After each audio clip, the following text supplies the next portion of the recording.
You ever watch Silence of the Lambs?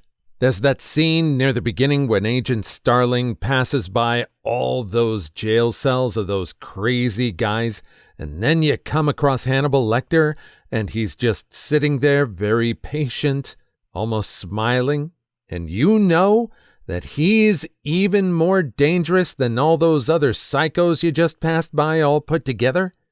That kind of leads into what we're talking about here. Corrections officers. Have you ever met an inmate that was actually a very nice person, but did absolutely horrifying crimes? If so, what's their story? Story 1. I worked in a small prison in Germany. Now and then, when the other prisons in the area were over capacity, we'd get the odd weekend guest. Mostly abusive spouses who were locked up for a few days so their significant other had the chance to pack a few bags in peace to get away. Drunks who'd gone on a rampage, that kind of thing. I worked there for 8 years, and during that time, there was one guy who was a recurring guest. He was in his late 50s, always well-dressed, very, very friendly, educated, extremely compliant with our rules, quiet, basically the kind of inmate you want if you work in a place like this. As a woman, I never had much to do with him, but my colleagues always reported that the guy was almost a joy to meet and work with. He was a stalker. The object of his obsession was a young woman from his small-town neighborhood. He'd relentlessly terrorized her for the better part of 10 years, starting when she was in her late teens. Thousands of phone calls, letters, attempts to get into her parents' house or apartment, not sure which it was, following her on the streets. The stalker laws, when it started, basically said that as long as he didn't do anything to her physically, there was nothing that could be done. I had no idea why the family didn't move away from that town to protect her. The times he was locked up, it was for attempts of breaking and entering. He ended up unaliving her. Thinking about this, there seems to be a big disconnect between his behavior towards others and his behavior towards this girl. What was so special about her? Did he just decide to pick this person and berate them? It almost seems kind of random. If he treated everyone else so well, why couldn't he just behave around this person? Was he that obsessed? Story 2. Not a corrections officer, but I went on a trip to a prison in college in the UK a few years back. Met a bunch of inmates and sat in this room with a bunch of my classmates, with them sitting intermingled with us. We chatted with them, and there was one guy that seemed really nice and genuine. When asked why he was in there, he explained that there were a gang of guys that broke into his mate's house during a party, hit the guy's girlfriend with a hammer, and robbed the people there. I could be misremembering, but I'm pretty sure that was the gist. He then said that his mate called him to go beat the hell out of the guy that did it, and he agreed to help his mate out. It got out of hand. His mate unalived the guy after he had conveniently left, and then he was arrested and sent to prison. We kinda sympathized with him, and he seemed like a nice guy. Once we had left the prison, one of the officers explained what had really happened. Apparently, it was in the local news when it had happened. Turns out him and his mate had gone to the guy's house, beat the hell out of him, and then used hammers to absolutely mince his body and ran over it with a car a few times. When the body was found, they said it was so disfigured they didn't even know where the head on it was. The idea that a guy I'd sat next to and shaken hands with had done that was quite strange. I was almost ready to show sympathy for this guy for standing up for this guy's girlfriend who was hit with a hammer. But after the details, it just seems so extreme. I can sort of understand why this guy is nicer to other people and is at peace. I'm pretty sure he felt like he did what needed to be done. He's got no beef with anybody else. I said beef, didn't I? And they said they minced the body, basically, right? Unintentional pun. Yuck. Story 3. My dad is currently an investigator in a prison and licensed to perform polygraphs. Before working in the prison, one of the jobs he had was to interview candidates who applied to work for the State Patrol while performing a polygraph. They had to pass the polygraph in order to go on to the State Patrol Academy. He's really good at what he does and very personable. Eventually, he ended up getting burnt out emotionally from it and took a different job. Some of these applicants who looked really good on paper and on the surface level would end up confessing to him that they had done some really awful things in the past. Some of the worst ones that come to mind, that he's told me about anyway, are having intercourse with a family dog or farm animal, or messing around intimately with a sibling. The absolute worst one that my dad had a hard time with, I'm even struggling to type this, is when this guy told him about first physically violating and eventually progressing to forcibly intercoursing his girlfriend's 1-year-old daughter. They obviously ended up arresting this guy and had to bring the girlfriend in to inform her of this. Just awful. It makes you wonder why these people are applying to be on state patrol. Did they think they'd get some sort of immunity for their crimes or something? And what's bad is these all seem to be intimate encounters. No gory fights or anything like that. It's kind of hard to imagine what would happen when someone with that kind of a mindset is given a position of power. Story 4. Both of my parents work at a psychiatric hospital for people who are found mentally incompetent to stand trial, or that are awaiting assessment for it.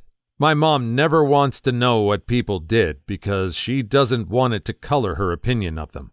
Sometimes real things happen, like a guy standing in the yard looking really hard at something just over the fence. She asked him what he was doing, and he said, "Look at that weird bird. Do you see that tall bird over there? It keeps looking at me." She just told him she couldn't see it, but her eyesight was bad, and it was outside the fence, so he was safe. He accepted that answer and wandered off. There are so many that are locked up because they have mental issues, get arrested for walking down the street naked or something, get institutionalized, get medicine, get better, get released, quit taking medicine, repeat. But there are some that did really horrific things, and that will never see freedom again. Some guy unalived his mother and cut out her heart and peed in the cavity. That's the one that really sticks out. Very nice, docile dude. Gotta wonder if he just lost his mind or if she did something awful to him. Story 5. Semirelevant. My father worked in a maximum security prison for over 20 years. His friends were all inmates. He said they were nicer than most of the people who worked there. One of them, Doc, was a cool guy and knew how to tool and craft with leather. He made my family all kinds of gifts over the years. Checkbook covers with our name on them, a belt with Link and Mario for my brother, a black belt covered in flowers for me, etc. We also had paintings that prisoners had made, and my dad spent time in the ceramics room making things with prisoners. A prisoner etched on glass a cartoon of me opening a gift box and finding a kitten inside, and I still have it. It's right next to me on my shelves. I asked my dad about Doc one day. What did he do? He found his wife in bed with another man and shot him. Why do we have so many things that prisoners like Doc made? Because everyone deserves a second chance. He denies to this day that he said such a thing. He loves to needle me about politics because we disagree, but I know deep down he's still the man who believes in second chances. Story 6. Exco here. Had a man who shot and unalived one state trooper and shot another in the groin. He sat as a sniper in the woods and shot the trooper through the window of the barracks. It was premeditated, and he nearly got away with it. He was on the FBI most wanted list for a good 2 months. The marshals caught him as he was getting ready to take off on a hang glider. Apparently, he was the most mild-mannered inmate I had met. Always reading, never turned down his hour for rec, always finished his plate, etc. Anyway, I was doing an escort with another officer to take him to visitation. He was to wear double-locked shackles and cuffs when not in his cell, even in the showers. I was holding his arm and assisting him so he wouldn't trip, and I felt his bicep flex, and he just stopped walking and looked at me. I realized at that moment that he could overpower me without much effort, shackles or not. Turns out, he just had to sneeze. My point is that whether someone is mild-mannered or more primitive has no effect on human capabilities. Cold-blooded Terminator. For a more accurate picture, I am a 5'8", 125-pound female. Edited to add a closing sentence. Edit again to add that I'm a female. At first, I thought she was going to say that he did try to overpower her, but in the most polite way, talking along the lines of, "So sorry we had to go this way. I didn't want to hurt you, but I can't stay here much longer." It seems like he decided to stay after all. Story 7. I got to play softball against the inmates at the Fed Med here in town. The first time it was pretty scary, but it ended up being the best couple hours of softball I've ever played. Everyone was real nice, just joking around the whole time, just like playing with the guys. It was pretty hard to believe that they were hardened criminals when we were all out there enjoying a game together. They had guys with a PA system calling the game while we played, ribbing everyone that got within 10 feet of them.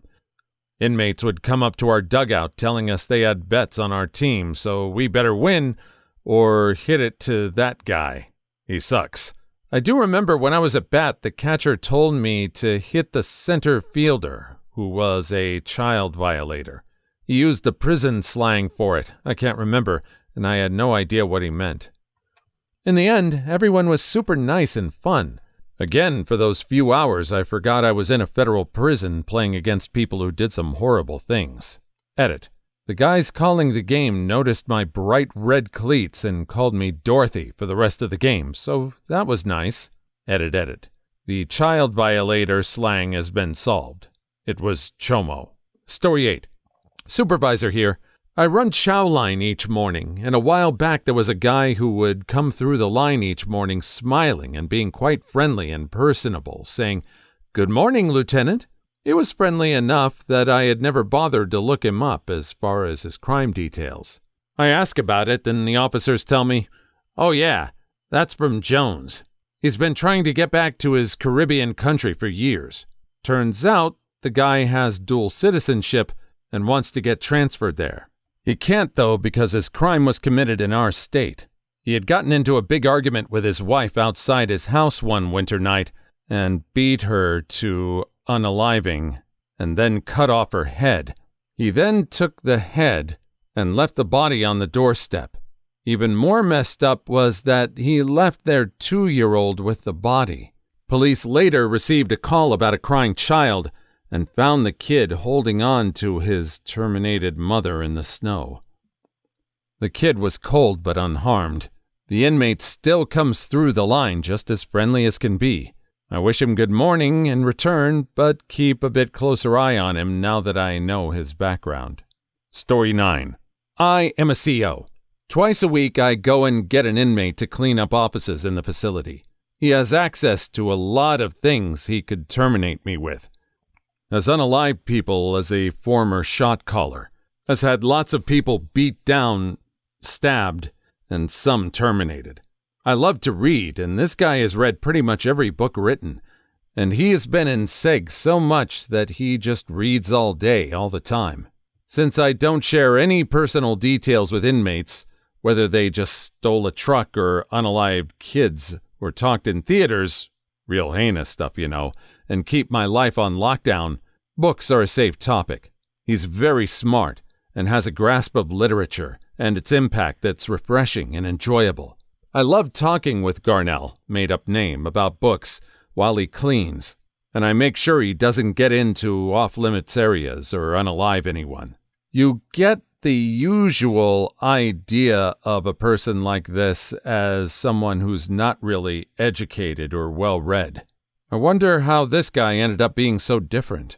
Did they just have a lot of time on their hands in between some of the action there? Who was he a shot caller for? The mob? Local street gang? Story 10. Not my story, but my mother's. Also, she wasn't a corrections officer, but apart from that, we're right on topic. She was a social worker in Gloucestershire. In the mid-1990s, she was asked by the police to attend the interviews of a suspect during pre-trial questioning to ensure the mental health of the suspect. That individual was Rose West. In her 30-plus year career working with some of the most deranged people in society, the weeks she spent doing this were among the most distressing for her personally.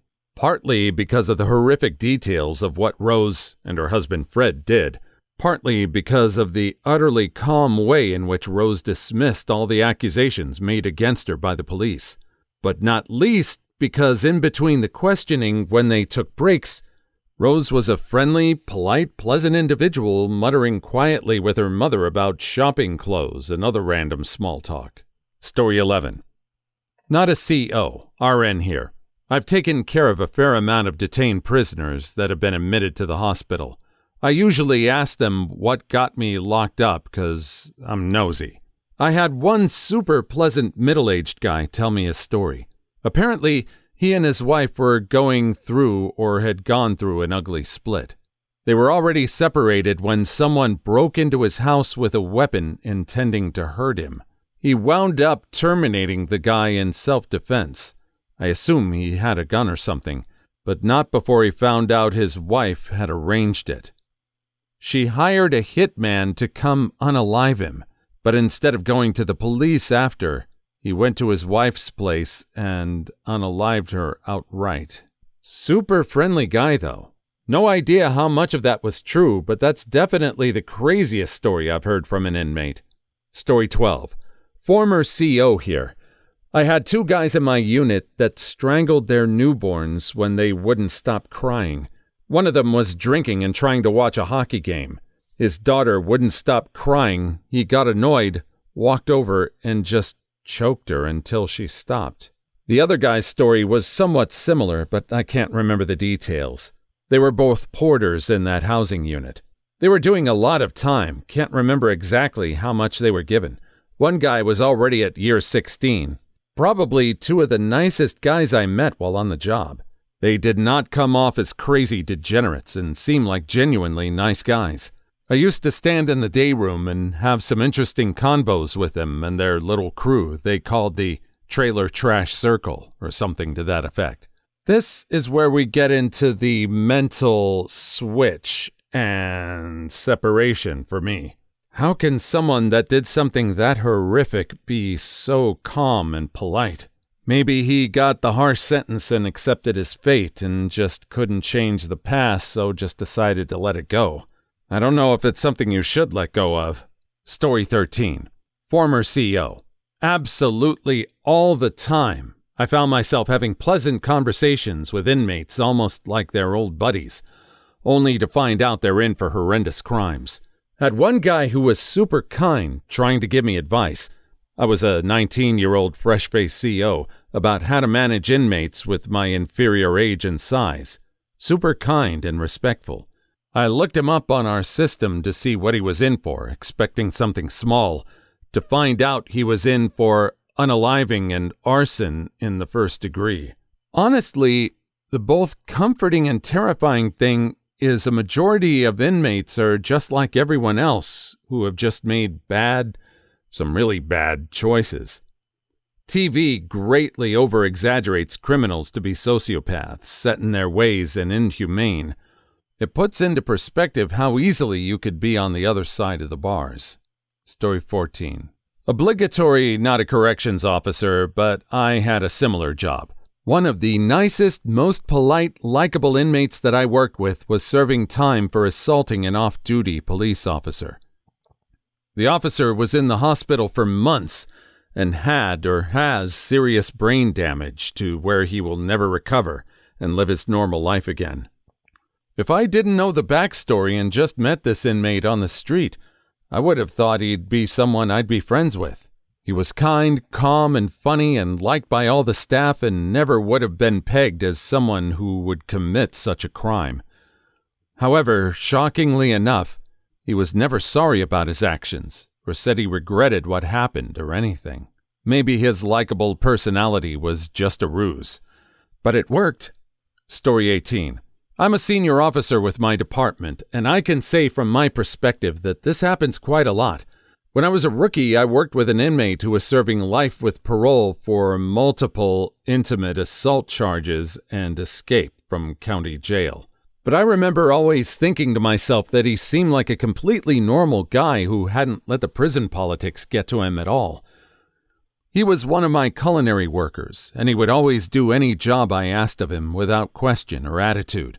And to top it all off, he was a military veteran who would even reminisce with our sergeant, who was also a veteran, about their past deployments. It was so bizarre to see someone who could have very well been my neighbor serving such a lengthy sentence for such an awful crime. I don't know. Maybe he's so calm and collected is because he knows he can't escape again. Or maybe it's because he knows he can escape again. He must be getting something in from the outside. Someone with access to that many creature comforts is gotta be smiling in some way. Story 16.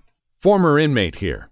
Long story short, I was sentenced to state prison for selling small amounts of marijuana, and during my time in the high-security classification facility, I enrolled in a Jewish study group to meet people and pass the time. One of the other regular members happened to be a former professor of economics from UPenn, specializing in game theory, who happened to be a really nice and personable guy if you could just look past the fact that he was there for beating his wife to termination with a crowbar over a divorce settlement. Needless to say, we made a lot of prisoner's dilemma jokes. Story 17. Corrections nurse here. Never interacted with this inmate. I just see him out on the yard as I come into work.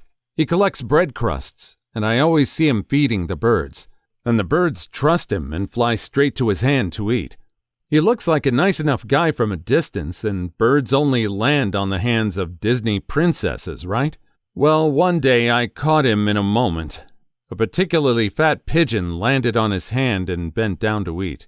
He closed his fist on the pigeon's head and flicked his wrist to snap its neck. Its body was still flailing as he calmly put it into his pocket and then put out his hand again to feed more birds. I was told he was going to cook and eat it, which made me feel a little better, but still. And that's what comes to my mind every time an inmate is nice to me.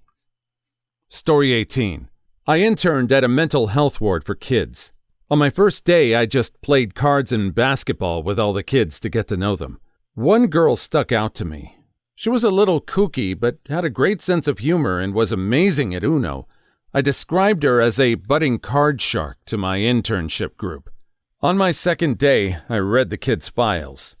Miss Card Shark was in there for unaliving her family's dog. I was so shaken. I considered asking to switch to a different internship, but ended up staying. MCS had actually been there for 2 years and was in the final stages of successful treatment, so for the rest of my time with her, she was just like any other kid. It was definitely weird, though, when she was playing games with other kids and would jokingly say, "I'll terminate you." Hard to know what to feel about this one. Again, we've got someone harming animals. Maybe they just don't think animals are deserving of any kind of respect. Story 19. Not a CO, but worked in a psych ward. In this case, the guy went to prison and was eventually stepped down to our psych ward. He had stabbed his dad multiple times and unalived him. He was with us for around a year, so I saw him 5 to 6 times a week, anywhere from 8 to 14 hours each shift. He was so kind and polite. You would never think he had done anything remotely shocking. When his relationship with his dad would come up, he would talk so calmly and normally.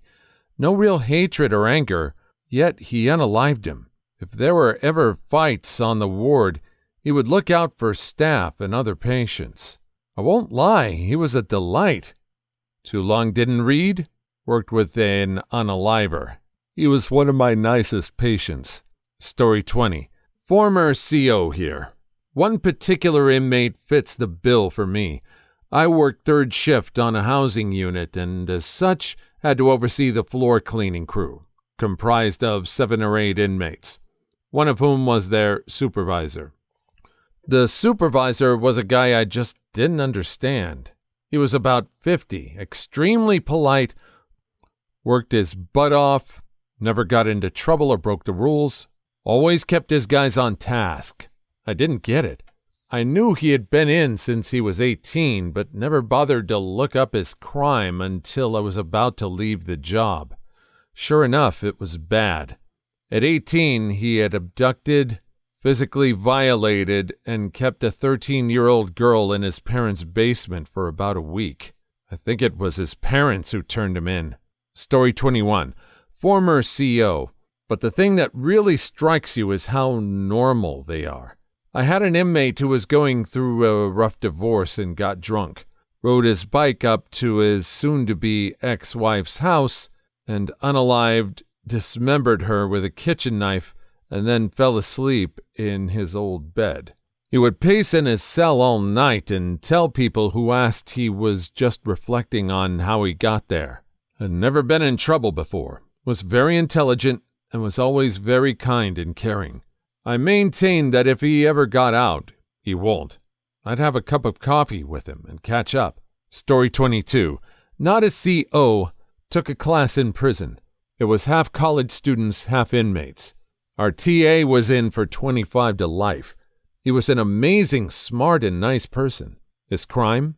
He unalived the guy that physically violated his sister. It was inspirational to see someone who was in such a bad situation trying to make the best of it. Story 23. Obligatory, not a corrections officer, but I am an inmate mental health therapist, and we see a large number of people who are put on probation. Respecting confidentiality and all, there was one guy I remember who was in his early 50s, had done some objectively horrible things, and it all stemmed from trauma reactions. He grew up severely abused and neglected, and he wanted so much to just be able to be left alone to live life, as he knew he couldn't function in society. It was heartbreaking. Story 24. I was on the other side of the bars, but I'll say this. Most inmates are genuinely really nice people. When I was in jail, I met a great guy. He poured liquid Drano on his neighbors, but when he wasn't a complete psychopath, he volunteered at a soup kitchen and played piano at a community center. Super friendly, charming, funny, good cook. The guy was a model citizen, except, of course, for trying to unalive people with house cleaners thing. Story 25. Hey, something I can answer. Nicest person I've probably met in my life. He was an older gentleman, around 65. Always was early to everything, was extremely polite, addresses the CO's professional, and always helped keep the unit in line. Turns out he was in remand because he was on trial for a triple homicide.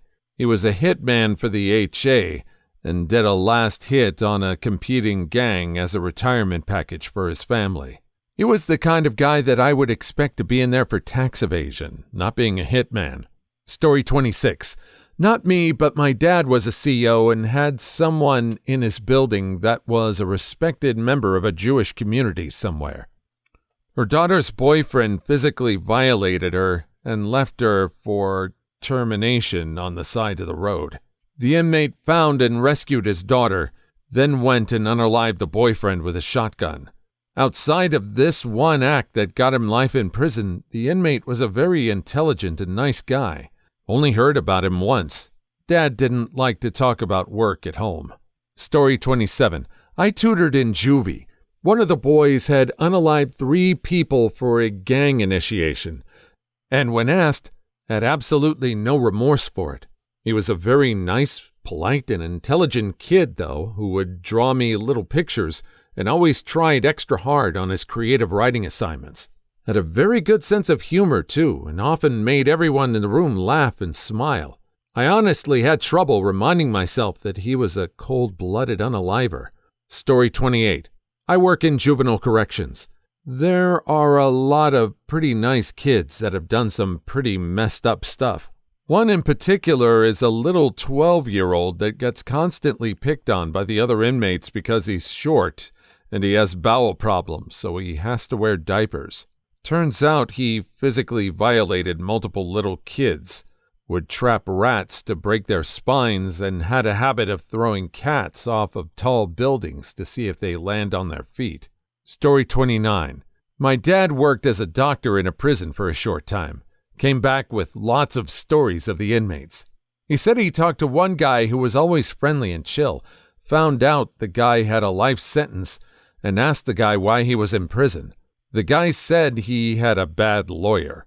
My dad looked up his information later on, and it turned out he had unalived his own daughter. So yeah, never judge a book by its cover. Story 30. Not me, but my sibling is a sheriff in a Canadian province. Sheriffs in Canada handle courtroom security and transportation of prisoners. She had one person in custody who was on trial after getting caught for unaliving multiple women. He was in his early 20s, and her exact words were, "Thank goodness he got caught, because if I didn't know better, I definitely would have been friends with the guy." Story 31. Quite honestly, most of the physically intimate offenders I work with are the nicest and most understanding inmates I've ever met, and that bothers the hell out of me. I don't read their arrest reports anymore, because the last guy who was super nice to me, I found out sodomized his own son while his wife and daughter were sleeping. That was the first and last time I read an SO's papers. Story 32. Not a CO, but every person that came in contact with Edmund Kemper said he was well-spoken and seemed like a gentle giant, until he started talking about his crimes. I think that's what makes him the most fearsome serial, in my opinion, because with the way he talks and seems kind at first, I probably would have been a young dumb kid that would have gotten in his car too. Story 33. Not a CO, but I did work in a prison. Lots of inmates were seemingly decent people. One guy in particular was a hitman. He and his story were well known at the time.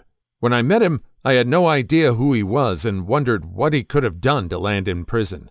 When I found out who he was, I read one of the books about him. That guy was pretty brutal. Story 34. Former caseworker, state prison, CO and jailer. Frequently, the people you meet interact in a normal manner. If I didn't know what their past was, you wouldn't be able to guess. There are most assuredly exceptions to this. I've had inmates on my caseload that most definitely did not deserve prison. I've also had a few that I have no issue believing they have no soul. Story 35. Former CO, current cop. At the prison I worked, there was an inmate who had unalived his entire family, 5 people, in an LSD-fueled rage. Story 36. I am currently a psych RN and previously worked in a couple of prisons. The nature of being a sociopath is that they have really good social skills. They're charming even, but they have no sense of guilt, no conscience that might keep them from harming others. We were warned during our orientation that over 50% of prisoners are sociopaths. Story 37. Nurse here. Did my capstone in school at the prison. One guy comes to mind. Came up to ask a question about his medication. Was super polite and nice and even cracked a funny joke. After he left, the nurse I was shadowing told me he kidnapped a 12-year-old girl, physically violated her, then set her on fire and burned her alive. Total nope. Story 38. I'm not a CO, but I work in addictions recovery. You realize that everyone is fundamentally the same when you get wrecked in a game of Magic the Gathering by a Latino gangbanger with teardrop tattoos. That guy could sling spells like nobody's business. He was also really good at unaliving people, apparently. Story 39. From my personal experience, the nicest inmates are usually the ones who have committed the worst crimes, unaliving, etc. The ones that always give you problems are the guys that get arrested for minor stuff like petty theft, cannabis, loitering, etc. They always come in with major attitudes that never ends well. Story 40. I've spent a year with a prisoner. I was a fellow inmate. The sickest, most wild guy you would talk to all the time. And he was friendly and nice, but would turn on you in seconds if you said something wrong. Super short fuse, screaming off the handle. You always had a sense of no soul in his eyes. Story 41. There's a podcast called Ear Hustle which looks at the lives and people in a California prison. A lot of people they interview are in prison for bad crimes, but they're still relatable characters. Def recommend listening to it. Story 42. My husband is a CO. The guys he talks about actually sound like good people. Then I ask what they did, and it will always be an unaliver or guy who spent years physically violating his own kids. Please leave your story in the comments. I would love to make a video on them in the future. Also, don't forget to like and subscribe.